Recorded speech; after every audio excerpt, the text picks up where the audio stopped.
అంటారు. అందుకే భాగవతం దశమస్కంధంలో మాలాకారుడు శ్రీకృష్ణ పరమాత్మయే కనపడితే అడిగినది ఏమిటి అంటే, నీపాద కమల సేవయు నీపాదార్చకుల తోడి నియమును నితాంత అపార భూతదయయు తపసమందార నాకు దయసేయగదే అని అడిగాడు.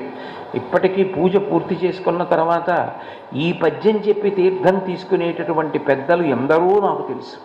ఎందుకంటే మనిషి జీవితంలో అడగవలసింది ఏదైనా ఉంటే మాలాకారుడు అడిగాడు దశమస్కందంలో. దాన్ని తీర్థం తీసుకునేటప్పుడు వాడతారు అంటే ఆ నితాంత అపార భూతదయయు అన్న మాట ఎంత గొప్పదో అర్థమవుతుంది. మనిషి దయ కలిగి ఉండాలి. మిగిలిన ప్రాణులకి మనిషికి తేడా అక్కడే ఉంటుంది. మిగిలిన ప్రాణులకు దయ అన్న మాట అన్వయము కాదు. అది దయ చూపించకపోయినా దాని యందు దోషం ఆరోపించరు.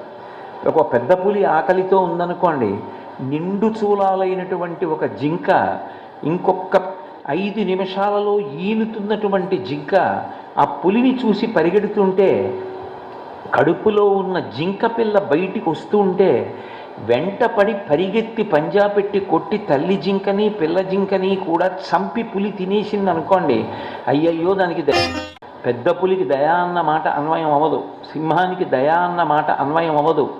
దయా అన్న మాట ఉండి తీరవలసిన వాడు లోకంలో మనుష్యుడొక్కడే, ఒక్క మనిషికి ఉండాలి. ఆ దయ లేకపోతే అర్థం లేదు. అది మనకుండాలని చెప్పడం ఒకెత్తైతే, ఆయన దయావీరుడు, ఆయన దయకి అంతు లేదు. మన బాధ చూసి ఆయన తొందరగా కరిగిపోతాడు. ఆ కరిగిపోయే మనస్తత్వం ఎవరి యందు ఉంటుందో వాడు అక్కడికి వస్తాడు, తొందరగా ప్రతిస్పందిస్తాడు అనుకోండి. కనీసం 4 మంచి మాటలైనా మాట్లాడి మన బాధ చూసి ఆయనకి బాధ కలిగినంతగా తాపత్రయపడే వ్యక్తి అనుకోండి, 10 మంది 2 చేతులు ఎత్తి నమస్కారం చేస్తారు. నువ్వు ఎన్ని ఉపన్యాసాలు చెప్పావన్న దానికన్నా, ఎన్ని ప్రవచనాలు చేశావు అన్నదానికన్నా, ఎన్ని పుస్తకాలు చదివావు అన్నదానికన్నా ఎంతమందికి నువ్వు అక్కరకు వస్తావు. నువ్వు కష్టపడైనా 10 మందికి నువ్వు ఉపకారం చెయ్యగలవా?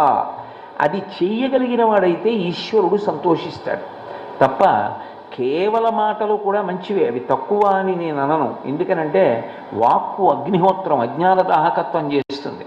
కానీ ఉపకారం చెయ్యడానికి మనస్సుకి ఆర్ద్రత ఉండాలి. ఆ ఆర్ద్రత ఎక్కడ ఉన్నదో ఆయన లోకోపకారం చెయ్యగలడు.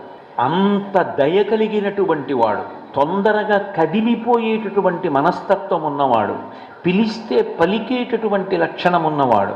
ఏదో దగ్గరగా వెళ్ళి పిలవాలి తప్ప, మీరు పిలిస్తే మాత్రం ఎక్కడ పలుకుతానండి, మీరు ఎక్కడో ఉండి పిలిస్తే నాకేమందుతుంది అనడానికి వీలు లేదు.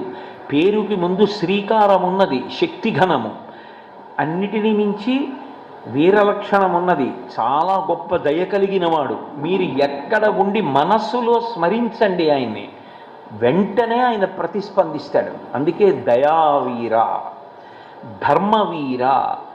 అసలు ప్రార్థన చెయ్యవలసిన అవసరం లేకుండా ఆయనకు ఒక పక్షపాతం ఉంటుంది. పక్షపాతము అంటే వాళ్ళ గురించి ఆయన ఎక్కువ ఆలోచిస్తూ ఉంటాడు.